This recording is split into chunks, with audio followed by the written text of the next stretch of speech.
এই নতুন বছর, এই নতুন প্রহর, প্রভু দয়া আর করুণায় ভরে দাও। এই জীবন খাতার যত পুরনো পাতার সব ভুল ত্রুটি ক্ষমা তুমি করে দাও।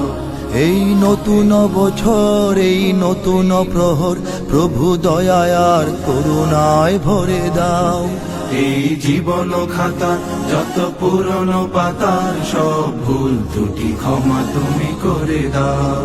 যত অমানবতা, যত অশালীনতা, যত পঙ্কিলতার দিন হোক শেষ। নিরাপদ নির্দোষ হোক সকল মানুষ, হোক সুন্দর নির্মল এই দেশ। চির শান্তির ক্ষণ মোরা চাই আজীবন, এই নিয়তি নিখিল চরাচরে দাও। এই নতুন বছর, এই নতুন প্রহর, প্রভু দয়া আর করুণায় ভরে দাও।